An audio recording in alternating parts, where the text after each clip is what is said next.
ಎಲ್ಲರಿಗೂ ನಮಸ್ಕಾರ. ಇದುವರೆಗೂ ನೀವೇನು ನೋಡಿದಿರ ನಮ್ಮ ಡ್ರೀಮ್ ಡೀಲ್ ಸಂಸ್ಥೆಯ ಉಳಿತಾಯ ಯೋಜನೆ ಮುಖಾಂತರ ನಿಮ್ಗೆ ಏನೆಲ್ಲ ಬೆನಿಫಿಟ್ ಸಿಗ್ತಾ ಇದೆ, ಸೊ ಅದ್ರ ಬಗ್ಗೆ ನಿಮಗೆ ಸಂಪೂರ್ಣ ಅರಿವಿರುತ್ತೆ. ಸೊ ಇದೀಗ ನಾನು ನಿಮಗೆ ಹೇಳಲಿಕ್ಕೆ ಕೊಟ್ಟಿರೋದು ಏನಪ್ಪ ಅಂತ ಹೇಳೋದಾದರೆ, ಇವಾಗ ಎಷ್ಟೊಂದು ಜನ ಕೆಲಸಕ್ಕೆ ಹೋಗ್ತಾ ಇರ್ತೀರ, ಬರ್ತಾ ಇರುವಂಥ ಆದಾಯ ಸಾಕಾಗ್ತಾ ಇರಲ್ಲ.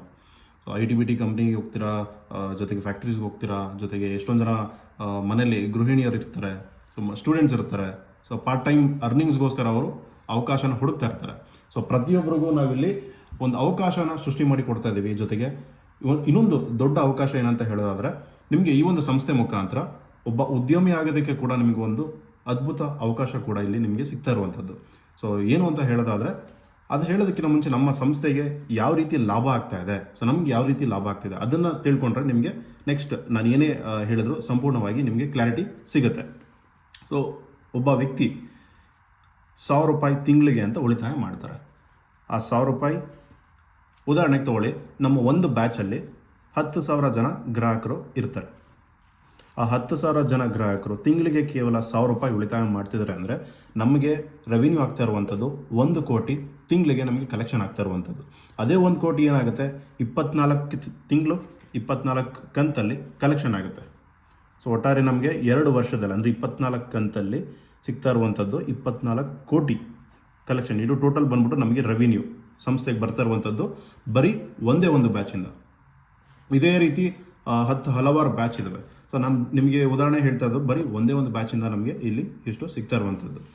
ಸೊ ಇಲ್ಲಿ ಈ 24 ಕೋಟಿಲಿ ಯಾವ ರೀತಿ ಡಿವೈಡ್ ಆಗುತ್ತೆ ಅಂತ ಹೇಳೋದಾದರೆ, ಉದಾಹರಣೆಗೆ ತೊಗೊಳ್ಳಿ, ಈ ಒಂದು ಪ್ರತಿಯೊಂದು ನಾವೇನೇ ತಯಾರಿ ಮಾಡಿದ್ರು, ಕೊನೆಯಲ್ಲಿ ಗ್ರಾಹಕರಿಗೆ ಏನೇ ವಸ್ತು ತಲುಪಿಸಿದ್ರು ಎಲ್ಲ ನಮ್ಮ ಓನ್ ಮ್ಯಾನುಫ್ಯಾಕ್ಚರಿಂಗ್ ಮುಖಾಂತರ ನಾವಿಲ್ಲಿ ತಲುಪಿಸ್ತಾ ಇರುವಂಥದ್ದು. ಉದಾಹರಣೆಗೆ ತೊಗೊಳ್ಳಿ, ಈ ಒಂದು ಪೆನ್ ಒಂದು 10 ರೂಪಾಯಿ ಇದೆ ಅಂದರೆ, ಈ ಒಂದು ಪೆನ್ನು ಮಾರ್ಕೆಟ್ನಲ್ಲಿ ನಾನು ಒಂದೇ ಸಲ 500,000 ನಾನು ಖರೀದಿ ಮಾಡ್ತೀನಿ ಅಂದರೆ ನಿಮಗೆ ಕನಿಷ್ಠ ಪಕ್ಷ ಅಂದರೆ 30-40% ಡಿಸ್ಕೌಂಟ್ ಪ್ರಾಫಿಟ್ ಮಾರ್ಜಿನ್ ಅಂತೂ ಸಿಗುತ್ತೆ. ಹಾಗಾಗಿ ಈ ಒಂದು ಪೆನ್ ನಿಮಗೆ 5 ಅಥವಾ 6 ರೂಪಾಯಿಗೆ ಸಿಗುತ್ತೆ ಮಾರ್ಕೆಟ್ನಲ್ಲಿ.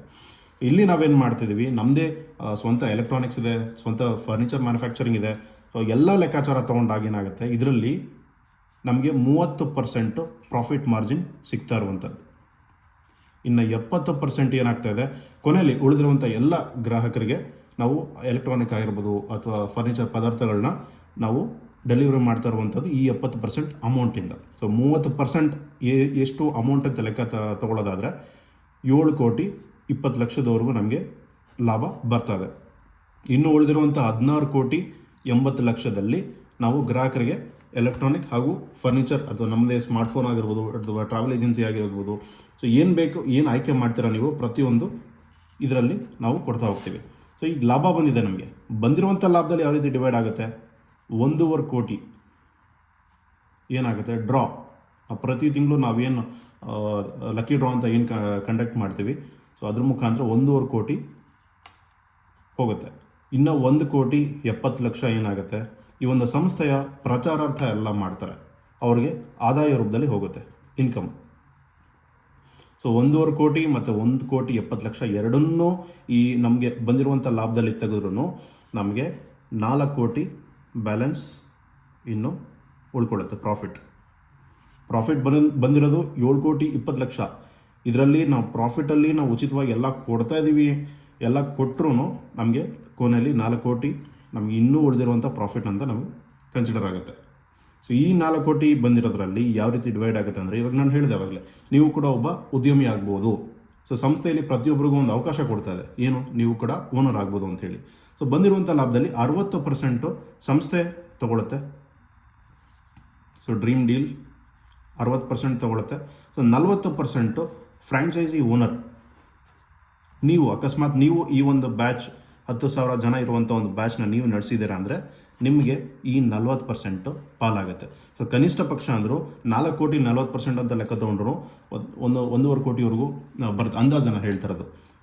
ಕನಿಷ್ಠ ಪಕ್ಷ 1 ಕೋಟಿ ಬರಲಿ ಬಿಡಿ, ತೊಂದರೆ ಇಲ್ಲ. 1 ಕೋಟಿ ಬಂದ್ರೂ ನಿಮ್ಮ ಇಡೀ ಜೀವನ ಸೆಟಲ್ಲ. ಇದೇ 1 ಕೋಟಿನ ನೀವು ಯಾವಾಗ ಎಷ್ಟು ತಿಂಗಳಲ್ಲಿ ಮಾಡ್ಬೋದು ಅಂತ ಹೇಳೋದಾದರೆ 1 ರಿಂದ 2 ವರ್ಷದಲ್ಲಿ ಸಾಧ್ಯ ಅಂತ ಈ ಒಂದು ಬಿಸ್ನೆಸ್ ಪ್ಲ್ಯಾನ್ ಹೇಳುತ್ತೆ.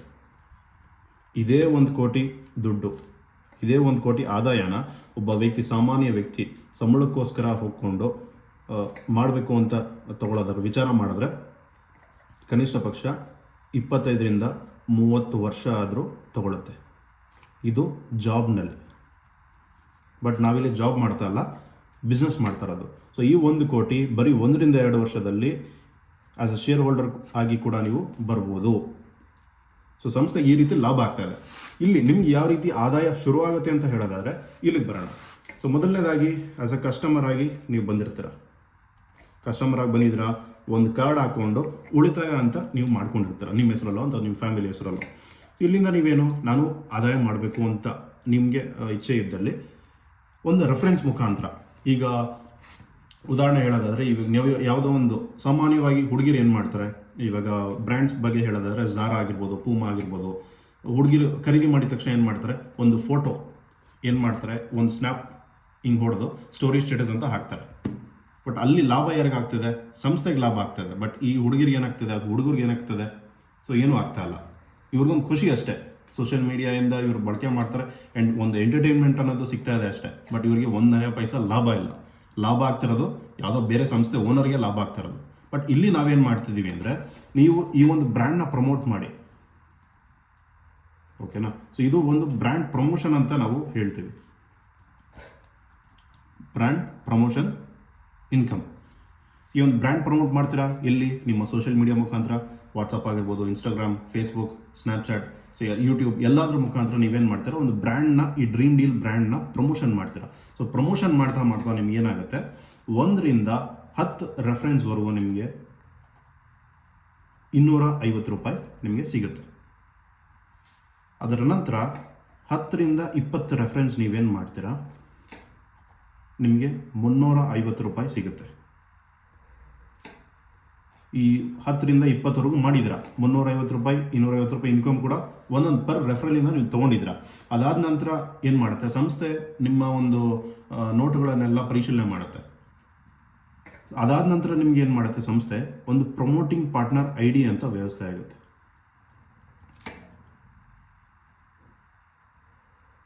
ಈ ಪ್ರಮೋಟಿಂಗ್ ಪಾರ್ಟ್ನರ್ ID ಹೇಗೆ ಕೊಡುತ್ತೆ ಸಂಸ್ಥೆ, ಸೊ ನಿಮ್ಮ ಬಗ್ಗೆ ಪ್ರತಿಯೊಂದು ನೀವು ಯಾರ ಮುಖಾಂತರ ಬಂದಿರ್ತೀರಾ ಅವ್ರ ಹತ್ರ ಎಲ್ಲ ವಿಚಾರ ಮಾಡಿಕೊಂಡು ಈ ವ್ಯಕ್ತಿ ಮುಂದೆ ಮಾಡ್ತಾರಾ, ಜವಾಬ್ದಾರಿ ತಗೊಳ್ತಾರಾ, ಎಲ್ಲನೂ ಪರಿಶೀಲನೆ ಮಾಡಿಕೊಂಡು ಏನು ಮಾಡುತ್ತೆ ಸಂಸ್ಥೆ, ನಿಮಗೆ ಈ ಒಂದು ಪ್ರಮೋಟಿಂಗ್ ಪಾರ್ಟ್ನರ್ ID ಅನ್ನೋದು ವ್ಯವಸ್ಥೆ ಆಗುತ್ತೆ. ಈ ID ನಿಮಗೆ ಸಿಗಬೇಕು ಅಂತ ಹೇಳೋದಾದರೆ, ನಮ್ಮ ಸಂಸ್ಥೆಯ ಪ್ರಧಾನ ಕಚೇರಿ ಆಗಿರ್ಬೋದು, ನಮ್ಮ ಶೋರೂಮ್ ಆಗಿರ್ಬೋದು, ನಮ್ಮ ಮ್ಯಾನುಫ್ಯಾಕ್ಚರಿಂಗ್ ಪ್ಲಾಂಟ್ ಆಗಿರ್ಬೋದು, ವೇರ್ಹೌಸ್ ಆಗಿರ್ಬೋದು, ಅದು ನಮ್ಮ ಪ್ರಮೋಟಿಂಗ್ ಪಾರ್ಟ್ನರ್ಸ್ಗೆ ಸಂಬಂಧಪಟ್ಟಂತೆ ಅಗ್ರಿಮೆಂಟ್ ಆಗಿರ್ಬೋದು. ಸೊ ಎಲ್ಲ ನೀವು ವಿಚಾರ ಮಾಡಿ ಅದೆಲ್ಲ ನಿಮಗೆ ಒಪ್ಪಿಗೆ ಆಗಿದ್ದಲ್ಲಿ ಈ ID ಅನ್ನೋದು ವ್ಯವಸ್ಥೆ ಆಗುತ್ತೆ.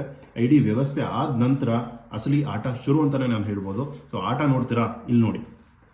ಸೊ ID ಮುಖಾಂತರ ನೀವು ಯಾವುದೇ ಮಾಡಿ ಪರ್ ರೆಫರಲ್ ₹500 ನಿಮಗೆ ಸಿಗುತ್ತೆ. ಇಲ್ಲಿ 250, 350 ಸಿಗ್ತಾ ಇತ್ತು. ಬಟ್ ID ಬಂದ ನಂತರ 20 ಕಾರ್ಡ್ ಆದಮೇಲೆ ನಿಮಗೆ ₹500 ಪರ್ ರೆಫರಲ್ ನಿಮಗೆ ಸಿಗ್ತಾ ಹೋಗುತ್ತೆ. ಇದು ಮೊದಲನೇ ಥರ ನಿಮಗೆ ಸಿಗ್ತಾ ಇರುವಂಥ ಒಂದು ಆದಾಯ. ಸೊ ಎರಡನೇ ಥರ ಏನಂತ ಹೇಳೋದಾದರೆ, ಉದಾಹರಣೆಗೆ ತೊಗೊಳ್ಳಿ, ನೀವು ಒಂದು ತಿಂಗಳಲ್ಲಿ ಒಂದು 100 ಜನ ಕಸ್ಟಮರ್ಸ್ಗೆ ಮಾಡಿದ್ದೀರಾ, ರೆಫರೆನ್ಸ್ ಮಾಡಿದ್ದೀರಾ, ಒಂದು ಬ್ರ್ಯಾಂಡ್ ಪ್ರಮೋಷನ್ ಮಾಡ್ತಾ ಮಾಡ್ತಾ ನಿಮಗೆ ₹500 ಒಬ್ಬರಿಂದ ನಿಮಗೆ ಸಿಗುತ್ತೆ ಅಂತ ಲೆಕ್ಕ ತೊಗೊಂಡ್ರು ₹50,000 ನಿಮಗೆ ಒಂದು ತಿಂಗಳಲ್ಲಿ ಜಸ್ಟ್ ಪಾರ್ಟ್ ಟೈಮ್ ಅಂತ ಆದಾಯ ಆಯಿತು.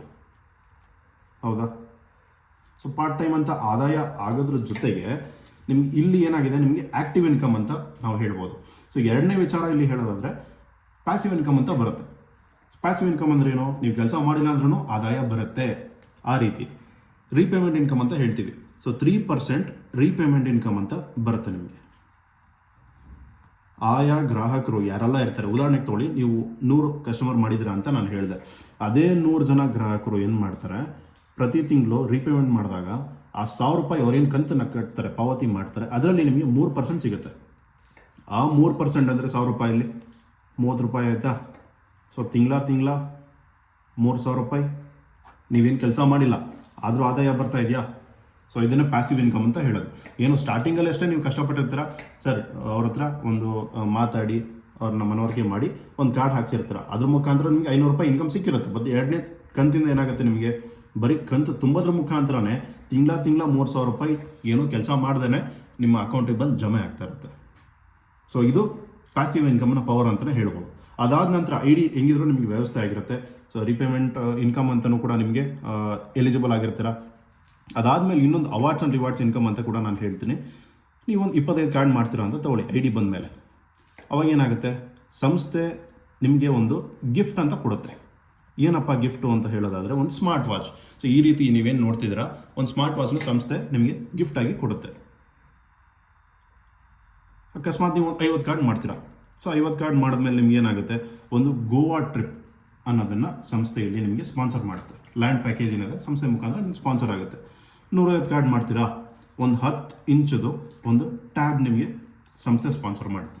ಸೊ ಮಕ್ಕಳಿಗೆ ವಿದ್ಯಾಭ್ಯಾಸಕ್ಕೆ ಅಥವಾ ಬೇರೆ ಏನಕ್ಕಾದ್ರೂ ಇದು ಬಳಕೆ ಆಗುತ್ತೆ. ಜೊತೆಗೆ 250 ಕಾರ್ಡ್ ಮಾಡ್ತೀರಾ ನೀವು, ಸಂಸ್ಥೆಯಿಂದ ಒಂದು ಸ್ಮಾರ್ಟ್ಫೋನ್ ಸ್ಪಾನ್ಸರ್ ಮಾಡ್ತಾರೆ.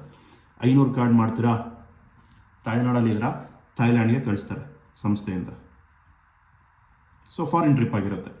1000 ಕಾರ್ಡ್ ಮಾಡ್ತೀರಾ, ಇಲ್ಲಿ ಒಂದು ಟ್ವಿಸ್ಟ್ ಇದೆ. ಈಗ ಎಷ್ಟೊಂದು ಜನ ನೀವು ಕೆಲಸ ಮಾಡ್ತಾ ಇರ್ತೀರ, ಒಂದು ಬೋನಸ್ ಅಂತ ನಿಮ್ಗೆ ಸಿಗುತ್ತೆ. ವರ್ಷಕ್ಕೆ ಒಂದೇ ಸಲ ನಿಮಗೆ ಬೋನಸ್ ಇಲ್ಲಿ ನಿಮಗೆ ಸಂಸ್ಥೆಯಲ್ಲಿ ಸಿಗ್ತಾ ಇರುವಂಥದ್ದು. ಎಷ್ಟು ಸಿಗುತ್ತೆ, ಬರೀ ಒಂದು ತಿಂಗಳದು ಸಂಬಳ ಒಂದು 25-30 ಸಾವಿರ ಏನಿದೆ, ವರ್ಷಕ್ಕೆ ಒಂದು ಸಲ ನಿಮಗೆ ಕೊಡ್ತಾರೆ ಅಷ್ಟೇ. ಬಟ್ ಇಲ್ಲಿ ನೀವು 1000 ಕಾರ್ಡ್ ಮಾಡಿದ್ರೆ ಏನು ಬೆನಿಫಿಟ್ ಅಂತ ಹೇಳ್ತೀನಿ ನೋಡಿ, 15,000 ರೂಪಾಯಿ ಅಂತ ಕೊಡ್ತೀವಿ ಬೋನಸ್ಸು.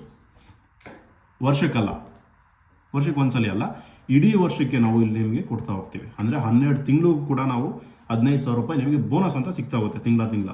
ಬರೀ ಬೋನಸ್ಸಿಂದಾನೇ ನಿಮ್ಗೆ ಏನಾಗುತ್ತೆ, 1,80,000 ರೂಪಾಯಿ ನಿಮಗೆ ಬೋನಸ್ ಅಮೌಂಟ್ ಅಂತ ಸಿಗ್ತಾ ಇರೋದು.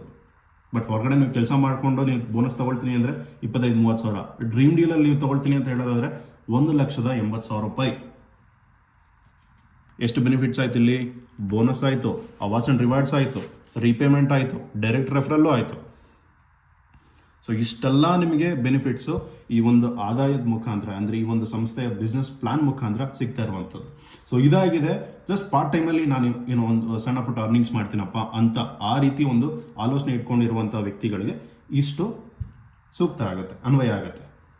ಸೊ ಇದಾದ ನಂತರನೂ ಇಲ್ಲ ಸರ್ ನಾನು ಬಿಸ್ನೆಸ್ ಮಾಡ್ತೀನಿ, ನಾನು ಒಬ್ಬ ಬಿಸ್ನೆಸ್ ಮ್ಯಾನ್ ಆಗ್ತೀನಿ, ನಾನು ಉದ್ಯಮಿ ಆಗ್ತೀನಿ, ಉಚಿತವಾಗಿ ನೋಡಿ. ಇವಾಗ ಬಿಸ್ನೆಸ್ ಬಗ್ಗೆ ಹೇಳೋದಾದರೆ, ನೀವು ಹೊರಗಡೆ ನೀವು ಏನಾದರೂ ಬಿಸ್ನೆಸ್ ಮಾಡಬೇಕು ಅಂತ ಹೇಳೋದಾದ್ರೂ ಒಂದು ನಿಮಗೆ ರಿಸ್ಕ್ ಇರುತ್ತೆ, ಆಯಿತಾ. ಅದಾದಮೇಲೆ ಏನಿರುತ್ತೆ, ದುಡ್ಡು ಬೇಕು, ಮನಿ, ಬಂಡವಾಳ. ಇನ್ನೊಂದು ಏನು ಬೇಕು, ರಿಸ್ಕ್ ಇರುತ್ತೆ, ಮನಿ ಇರುತ್ತೆ, ಜೊತೆಗೆ ಇನ್ನೊಂದು ಏನಾದರೂ ಒಂದು ಐಡಿಯಾ, ಅದೇ ಮೇಯ್ನ್ ಅಲ್ವಾ. ಇಷ್ಟು ನಿಮಗೆ ಬೇಕಾಗುತ್ತೆ ಹೊರಗಡೆ ಬಿಸ್ನೆಸ್ ಮಾಡ್ತೀನಿ ಅಂದರೆ. ಬಟ್ ಡ್ರೀಮ್ ಡೀಲಲ್ಲಿ ಮಾಡ್ತೀನಿ ಅಂತ ಹೇಳೋದಾದರೆ ಈ ರಿಸ್ಕ್ ಇರಲ್ಲ, ಮನಿನೂ ಬೇಕಾಗಿಲ್ಲ, ಐಡಿಯಾನೂ ಬೇಕಾಗಿಲ್ಲ. ರಿಸ್ಕ್ ಟೋಟಲಿ ಫ್ರೀ, ಮನಿ ₹1 ಬಂಡವಾಳ ಅಂತೂ ಹಾಕಂಗೆ ಇಲ್ಲ ಬಿಸ್ನೆಸ್ಸಲ್ಲಿ, ಐಡಿಯಾ ಅಂತೂ ಟೋಟಲಿ ಫ್ರೀ. ಇವಾಗ ನಾನೇ ನೋಡಿ ಇಷ್ಟೆಲ್ಲ ನಿಮಗೆ ಎಕ್ಸ್ಪ್ಲೈನ್ ಮಾಡಿದ್ಮೇಲೆ ನಾನೇ ನಿಮ್ಗೆ ಒಂದು ಐಡಿಯಾ ಕೊಡ್ತಾ ಇದ್ದೀನಲ್ವಾ. ಸೊ ಅದೇ ಐಡಿಯಾನ ಪ್ರತಿಯೊಬ್ಬರಿಗೂ ನಾವಿಲ್ಲಿ ಯಾರೆಲ್ಲ ಇದ್ದಾರೆ ಅವರಿಗೆ ಈ ಒಂದು ಮಾಹಿತಿನ ಕೊಡ್ತಾ ಹೋಗ್ತೀವಿ. ಸೊ ನಾನು ಬಿಸ್ನೆಸ್ ಮಾಡ್ತೀನಿ ಸರ್ ಸೀರಿಯಸ್ ಆಗಿ ಅಂತ ಹೇಳೋದಾದರೆ, ಇಲ್ಲಿ ನೀವು ಹಾಗೂ ನಿಮ್ಮ ತಂಡದ ಮುಖಾಂತರ, ಉದಾಹರಣೆಗೆ ತಗೊಳ್ಳಿ, ಯಾರೋ ಒಬ್ಬ ವ್ಯಕ್ತಿ ಇರ್ತಾರೆ, ಹರ್ಷಿತ್ ಅಂತ ಹೇಳಿ. ಈ ವ್ಯಕ್ತಿಗೆ ಡೈರೆಕ್ಟಾಗಿ ಐ ಡಿ ವ್ಯವಸ್ಥೆ ಆಗಿದ ನಂತರ ಇವ್ರಿಗೆ ₹500 ಹೋಗುತ್ತಾ ಡೈರೆಕ್ಟ್ ಇನ್ಕಮ್ ಅಂತ, ರೀಪೇಮೆಂಟ್ ಇನ್ಕಮ್ ಅಂತ ₹30 ಹೋಗುತ್ತಾ ತಿಂಗಳ. ಸೊ ಇದು ಡೈರೆಕ್ಟಾಗಿ ಮಾಡಿದಾಗ ಈ ವ್ಯಕ್ತಿಗೆ ಸಿಗ್ತಾ ಇರುವಂಥದ್ದು. ಇವರೇನು ಮಾಡ್ತಾರೆ, ನಾಳೆ ದಿನ ಒಂದು ತಂಡ ಅನ್ನೋದನ್ನು ರಚನೆ ಮಾಡ್ತಾರೆ. ಯಾರೋ ಒಂದು 4 ಹೆಸರು ತಗೊಳ್ಳಿ, ಅಭಿ, ಮಹೇಶ್, ನರಸಿಂಹ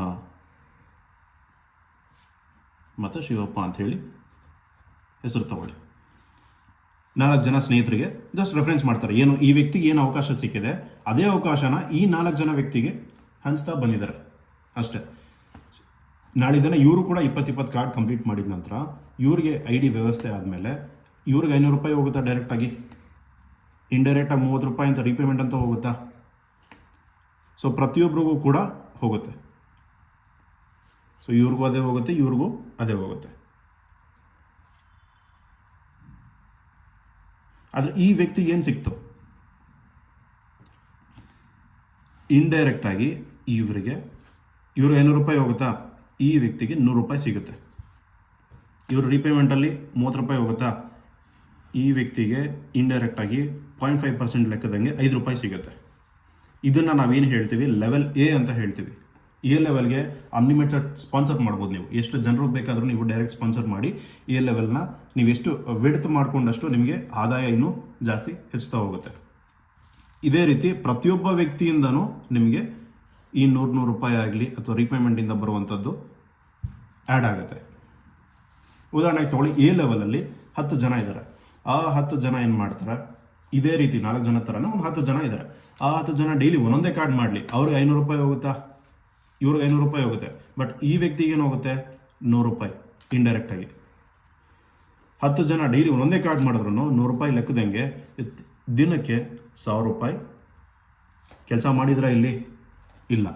ಆದರೂ ನಿಮಗೇನಾಯಿತು, ಇಂಡೈರೆಕ್ಟಾಗಿ ಆದಾಯ ಅನ್ನೋದು ನಿಮಗೆ ಬಂದಿದೆ. ಸೊ ಇದನ್ನು ನಾವು ಹೇಳೋದು ಪ್ಯಾಸಿವ್ ಇನ್ಕಮ್ ಅಂತ ಹೇಳಿ. ಸೊ ಇದನ್ನು ತಗೋಬೇಕು ಅಂದರೆ ಸ್ಟಾರ್ಟಿಂಗ್ ಸ್ಟೇಜಸಲ್ಲಿ ನೀವು ಸ್ವಲ್ಪ ಎಫರ್ಟ್ ಹಾಕಲೇಬೇಕಾಗತ್ತೆ. ಯಾವುದೇ ಕೆಲಸ ತೊಗೊಳ್ಳಿ, ನೀವು ಬೇರೆ ಕಡೆ ನಾನು ಫ್ಯಾಕ್ಟ್ರಿಗೆ ಹೋಗಿ ಕೆಲಸ ಮಾಡ್ತೀನಿ ಅಂದ್ರೂ ನಿಮಗೆ ಅಲ್ಲಿ ಜೀವನಪೂರ್ತಿಗೆ ಇಲ್ಲಿ ಕಷ್ಟ ಆಗುತ್ತೆ. ಬಟ್ ಇಲ್ಲಿ ಏನಂತ ಹೇಳೋದಾದರೆ ಸ್ಟಾರ್ಟಿಂಗಲ್ಲಿ ಮಾತ್ರ ನಿಮಗೆ ಕಷ್ಟ, ಒಂದು ಟೀಮ್ ಸೆಟ್ ಆಗೋವರೆಗೂ ಮಾತ್ರ ಕಷ್ಟ. ಅದಾದ ನಂತರ ಏನಾಗುತ್ತೆ, ಸಲೀಸಾಗಿ ಆರಾಮಾಗಿ ಟೀಮ್ ಸಪೋರ್ಟ್ ಮಾಡಿ, ಅಪ್ಲೈನ್ ಡೌನ್ಲೈನ್ ಜೊತೆ ರೆಗ್ಯುಲರ್ ಕಾಂಟ್ಯಾಕ್ಟ್ ಇರಿ. ಸೊ ಟೀಮ್ಗೆ ಏನು ಸಂಬಂಧಪಟ್ಟಂತೆ ಏನೆಲ್ಲ ಮೆಟೀರಿಯಲ್ಸ್ ಬೇಕು ಅದನ್ನು ಕೊಡ್ತಾ ಇರಿ. ಸೊ ಈ ರೀತಿಯೆಲ್ಲ ಮಾಡ್ತಾ ಹೋದಾಗ ದಿನಕ್ಕೆ 1000 ರೂಪಾಯಿ. ಉದಾಹರಣೆಗೆ ತೊಗೊಳ್ಳಿ, ಎ ಲೆವೆಲಲ್ಲಿ 20 ಜನ ಇದ್ದಾರೆ, 10 ಬದಲು 20 ತೊಗೊಳ್ಳಿ. 20 ತೊಗೊಂಡಾಗ 2000 ರೂಪಾಯಿ ದಿನಕ್ಕೆ ಆದಾಯ. ಇದೇ ರೀತಿ ನೀವೇನು ಮಾಡ್ಬೋದು, 1 ರಿಂದ 10 ಲೆವೆಲ್ವರೆಗೂ ನಿಮಗೆ ಆದಾಯ ಅನ್ಲಿಮಿಟೆಡ್ ಮಾಡ್ಬೋದು. ಏನು ಹೇಳಿ, ಅನ್ಲಿಮಿಟೆಡ್. ಕೆಲಸಕ್ಕೆ ಹೋದ್ರೆ ಲಿಮಿಟೆಡ್ ಇನ್ಕಮ್ ಕೊಡ್ತಾರೆ, ಬಟ್ ಇಲ್ಲಿ ನಾವು ಕೊಡ್ತಾ ಇರುವಂಥ ಡ್ರೀಮ್ ಡೀಲ್ ಸಂಸ್ಥೆ ಮುಖಾಂತರ ಅನ್ಲಿಮಿಟೆಡ್ ಆದಾಯ. ಇಷ್ಟಾದ್ಮೇಲೆ ಸರ್ ನಾನು ಇನ್ನೂ ಸೀರಿಯಸ್ ಆಗಿ ತಗೊಂಡು ಬಿಸ್ನೆಸ್ ಮಾಡ್ತೀನಿ ಅಂತ ಹೇಳೋದಾದರೆ ನೀವು ಹಾಗೂ ನಿಮ್ಮ ತಂಡದ ಮುಖಾಂತರ, ಇಲ್ಲಿ ನೋಡಿ, ಇಲ್ಲಿ ನೀವಿದ್ದೀರ, ನಿಮ್ಮ ತಂಡ ಇದೆ. ಸೊ ಇವ್ರ ಕೆಳಗೂ ಒಂದಿಷ್ಟು ತಂಡ ಅನ್ನೋದು ನಿಮಗೆ ಇಲ್ಲಿ ರಚನೆ ಆಗುತ್ತೆ. ಸೊ ನಿಮ್ಮ ತಂಡದ ಮುಖಾಂತರ ಓವರ್ ಆಲ್, ಸೊ ನಾನು ಒಂದಿಷ್ಟು ಪರ್ಸೆಂಟೇಜ್ ಶೇರ್ ಹೋಲ್ಡರ್ ಆಗ್ತೀನಿ ಅಂತ ಹೇಳೋದಾದರೆ ಒಂದು 750ರಿಂದ 1000 ಕಾರ್ಡ್ ನೀವು ಹಾಗೂ ನಿಮ್ಮ ತಂಡದ ಮುಖಾಂತರ ನೀವು ಮಾಡಿದಾಗ ಏನಾಗುತ್ತೆ, ಸಂಸ್ಥೆ ನಿಮ್ಮನ್ನ ಕೋ-ಡೈರೆಕ್ಟರ್ ಅಂತ ಹೇಳಿ ಗುರುತಿಸುತ್ತೆ. ಸೊ ಈ ಕೋ-ಡೈರೆಕ್ಟರ್ ಆದರೆ ಏನು ಲಾಭ ಅಂತ ಹೇಳೋದಾದರೆ 1 ರಿಂದ 5% ಲಾಭಾಂಶ ನಿಮಗೆ ಸಿಗುತ್ತೆ. ಅಂದರೆ ನೀವು ಎಷ್ಟು ಬಿಸ್ನೆಸ್ ಸಂಸ್ಥೆ ಕೊಡ್ತೀರಾ ಆ ಬರುವಂಥ ಲಾಭದಲ್ಲಿ ನಿಮಗೆ ಸಂಸ್ಥೆ ಇದನ್ನು ಹಂಚ್ಕೊಡುತ್ತೆ. ಅದ್ರ ಜೊತೆಗೆ ನೀವು ಒಂದು 2,500ರಿಂದ 3,000 ಕಾರ್ಡ್ ನೀವು ಮಾಡ್ತೀರಾ ಅಂತ ಹೇಳೋದಾದರೆ ಸಂಸ್ಥೆ ನಿಮ್ಮನ್ನ ಡೈರೆಕ್ಟರ್ ಅಂತ ಹೇಳಿ ಅನೌನ್ಸ್ ಮಾಡುತ್ತೆ. ಸೊ ಈ ಡೈರೆಕ್ಟರ್ನ ಪಟ್ಟ ನೀವು ಯಾವ ಕಂಪ್ನಿ ಕೆಲಸಕ್ಕೆ ಹೋದರೂ ಯಾವನೂ ಕೊಡಲ್ಲ ಸರ್, ಬಟ್ ಡ್ರೀಮ್ ಡೀಲ್ ಸಂಸ್ಥೆಯಿಂದ ಕೊಡ್ತಾ ಇದ್ದೀವಿ. ಸೊ ಡೈರೆಕ್ಟ್ರು ಏನು, ಓನರ್ ಅಂತಲೇ ಲೆಕ್ಕ. ಸೊ ಈ ಡೈರೆಕ್ಟರ್ ಆದರೆ ಬರೋಬ್ಬರಿ 40% ಶೇರ್ ಹೋಲ್ಡರ್ ನೀವು ಆಗ್ತೀರಾ. ನಾನು ಅವಾಗಲೇ ಏನು ಹೇಳಿದೆ ನಿಮಗೆ, ಈ 40% ಹೇಳಿದಲ್ಲ, ಈ ಒಂದು ಬ್ಯಾಚ್ ಯಾರು ನಡೆಸ್ತಾರೆ ಆ ವ್ಯಕ್ತಿಗೆ 40%, ಕನಿಷ್ಠ ಪಕ್ಷ ಅಂದರೂ 1 ಕೋಟಿ ನಿಮಗೆ ಲಾಭಾಂಶ ಸಿಗ್ತಾ ಇರುವಂಥದ್ದು ಬರೀ ಶೇರ್ ಅಮೌಂಟಿಂದ. ಅದನ್ನು ಬಿಟ್ಟು ಇಲ್ಲೆಲ್ಲ ನಾನೇನು ಹೇಳಿದ್ದೀನಿ, ಈ ಇನ್ಕಮ್ ಆಗಿರಲಿ ಅಥವಾ ಟೀಮ್ ಮುಖಾಂತರ ನಿಮಗೆ ಬರುವಂಥ ಆದಾಯ ಆಗಿರಲಿ, ಇದೆಲ್ಲ ಸಪ್ರೇಟ್. ಈ 40% ಸಪ್ರೇಟ್, 1 ಕೋಟಿ ಸಪ್ರೇಟ್. ಇವಾಗ ಹೇಳಿ ಸರ್, ಯಾಕೆ ಸರ್ ಬಿಸ್ನೆಸ್ ಮಾಡೋಕ್ಕಾಗಲ್ಲ? ಜಸ್ಟ್ ಸಿಂಪಲ್, ಕರೆಕ್ಟಾಗಿ ಇಷ್ಟೆಲ್ಲ ನೀವು ಅಚೀವ್ಮೆಂಟ್ ಮಾಡಬೇಕು ಅಂತ ಹೇಳೋದಾದರೆ ಈ ಒಂದು ಸಂಸ್ಥೆಯ ಸಿಸ್ಟಮ್ ಏನಿದೆ ಆ ಸಿಸ್ಟಮ್ಗೆ ನೀವು ತಲೆಬಾಗಿದ್ರೆ ಮಾತ್ರ ನಿಮ್ಮ ಜೀವನದಲ್ಲಿ ಯಶಸ್ಸು ಅನ್ನೋದು ನೀವು ಕಾಣಲಿಕ್ಕೆ ಸಾಧ್ಯ. ಇಲ್ಲ ನಾನು ರ್ಯಾಂಡಮ್ ಆಗಿ ಮಾಡ್ಕೊಂಡು ಹೋಗ್ತೀನಿ ಅಂದರೆ ದಯವಿಟ್ಟು ಯಾರು ಕೂಡ ಬರ್ಲಿಕ್ಕೆ ಹೋಗ್ಬಿಡಿ. ಯಾಕಂದರೆ ಇದು ಇಲ್ಲಿ ನೋಡಿ, ಯಾರ ಸಮಯ ಕೂಡ ಇಲ್ಲಿ ವ್ಯರ್ಥ ಮಾಡಲಿಕ್ಕೆ ಯಾರೂ ಇಷ್ಟಪಡಲ್ಲ. ಅಥವಾ ನನ್ನ ಸಮಯ ಕೂಡ ವ್ಯರ್ಥ ಆಗೋದು ಬೇಡ, ನಿಮ್ಮ ಸಮಯ ಕೂಡ ವ್ಯರ್ಥ ಆಗೋದು ಬೇಡ. ನಮಗೆ ಒಂದು ಒಳ್ಳೆ ಇನ್ವೆಸ್ಟ್ಮೆಂಟ್ ಅಂತ ಏನಂತ ಹೇಳೋದಾದರೆ ಟೈಮ್. ಇಲ್ಲಿ ಏನು ಗೊತ್ತಾ, ನಿಮಗೆ ದುಡ್ಡು ಹಾಕಿ ಅಥವಾ ಐಡಿಯಾ ಕೊಡಿ ಏನೂ ಕೇಳೋಕ್ಕೆ ಹೋಗಲ್ಲ ನಾವು. ಜಸ್ಟ್ ಟೈಮ್, ನಿಮ್ಮ ಬಂಡವಾಳನೇ ನಿಮ್ಮ ಸಮಯ. ಇದನ್ನು ಯಾವ ರೀತಿ ನೀವು ಬಳಕೆ ಮಾಡ್ಕೊಳ್ತೀರಾ ಅದು ನಿಮಗೆ ಬಿಟ್ಟಿದ್ದು. ಐಡಿಯಾ ಕೊಟ್ಟಿದ್ದೀವಿ, ದುಡ್ಡು ಫ್ರೀ ಕೊಟ್ಟಿದ್ದೀವಿ, ಜೊತೆಗೆ ರಿಸ್ಕ್ ಕೂಡ ಇಲ್ಲವೇ ಇಲ್ಲ. ಸೊ ಈ ಎಲ್ಲ ಅಮ್ಯುನಿಟೀಸ್ ಕೊಟ್ಟರೂ ಕೂಡ ನೀವು ಯಾವ ರೀತಿ ಮಾಡ್ಬೋದು ಅದರ ಬಗ್ಗೆ ವಿಚಾರ ಮಾಡಿ. ಸೊ ಇಷ್ಟು ಹೇಳ್ತಾ ಈ ಒಂದು ಸಂಸ್ಥೆಯ ಬಿಸ್ನೆಸ್ ಪ್ಲ್ಯಾನ್ನ ನಾನಿಲ್ಲಿ ಮುಗಿಸ್ತಾ ಇದ್ದೀನಿ. ಸೊ ಎಲ್ರಿಗೂ ಒಳ್ಳೆಯದಾಗಲಿ. ಆದಷ್ಟು ಈ 40% ಆಗಲಿ ಅಥವಾ ಈ 1 to 5% ಆಗಲಿ ಈ ಪೊಸಿಷನ್ಸ್ಗೆ ಟಾರ್ಗೆಟ್ ಮಾಡೋರು ಮಾತ್ರ ಸೀರಿಯಸ್ ಆಗಿ ತೊಗೊಂಡು ಮಾಡಿ. ಓಕೆನಾ? ಸೊ ಎಲ್ರಿಗೂ ಆಲ್ ದ ಬೆಸ್ಟ್.